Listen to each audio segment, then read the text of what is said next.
اگر کسی business family سے کوئی بچہ کھڑا ہوتا ہے اور جب وہ دین کا کام کرتا ہے تو وہ اس میچورٹی کے ساتھ، اس کانفیڈنس کے ساتھ جا کر پوری دنیا میں دین کا کام کرتا ہے، جو عام مبلغ کے لیے آسان نہیں ہوتا۔ میں تمام والدین کو کہتا ہوں، لوگ کہتے ہیں ایک بیٹا میرا جناب ڈاکٹر ہے، ایک بیٹا میرا لائر ہے، ایک بیٹا جناب میرا بزنس سنبھالتا ہے۔ میں نہیں کہتا کہ جناب یہ کام غلط ہے، مگر خوش نصیب ہے وہ والدین جو یہ کہتے نظر آتے ہیں کہ میرا ایک بیٹا عالم دین ہے، میرا بیٹا مفتی اسلام ہے، میرا بیٹا جناب دین کا مبلغ ہے، اور جا جا کر لوگوں کو نیکی کی دعوت دیتا ہے۔ کوئی ایک بیٹا تو ایسا رکھو نا جو مرنے کے بعد بھی آپ کے لیے صدقہ جاریہ کا باعث بنے۔ کہتے ہیں خاندان میں ایک ڈاکٹر ہونا چاہیے، سچی بات یہ ہے کہ فیملی میں ایک عالم دین ہونا چاہیے، حافظ قرآن ہونا چاہیے، کیونکہ حدیثوں میں یہ مضمون موجود ہے کہ حافظ قرآن اپنے گھر والوں میں سے 10 ایسے لوگوں کی قیامت کے دن شفاعت کر کے انہیں جنت میں لے جائے گا جن پر گناہوں کی وجہ سے جہنم واجب ہو چکا تھا۔ عالم دین جب جنت میں جائیں گے تو انہیں روکا جائے گا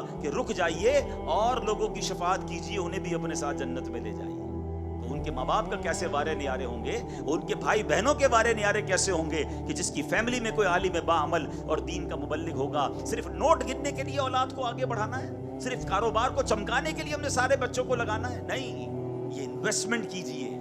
ہاں، اور ایک اور بات اشارتاً عرض کر دیتا ہوں کہ اگر آپ یہ طے کریں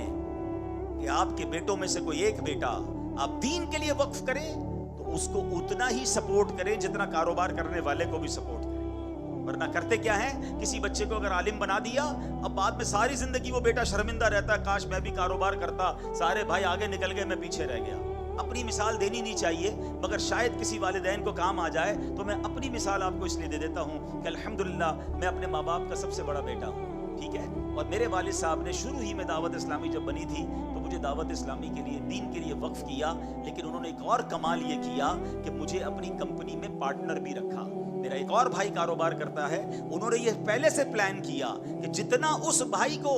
فائدہ ہوگا، کاروبار میں بینیفٹ ہوگا، جو اس کا شیئر ہوگا وہ میرا بھی شیئر ہوگا۔ مجھے کہا بیٹا آپ نے کاروبار نہیں کرنا، آپ نے دین کا کام کرنا ہے۔ اب بتائیں کتنا سکون ہو گیا، کتنا ریلیکسیشن ہو گیا کہ بھائی دین کا کام بھی کر رہا ہوں اور مجھے کوئی مالی پرابلم نہیں ہے۔ اب آپ ساری دنیا میں کام کریں، آپ کو کتنا حوصلہ ہوگا۔ اگر یہ آپ اپنے بچوں کے ساتھ کرتے ہیں، انہیں حوصلہ دیتے ہیں، حوالے کریں انہیں دعوت اسلامی کے، اور پھر دیکھیں انشاءاللہ دعوت اسلامی کیسی تربیت کر کے آپ کی آنکھوں کا نور آپ کے بیٹے کو بنائے گی، اور انشاءاللہ دنیا بھر میں وہ آپ کا سر بھی فخر سے بلند کرے گا۔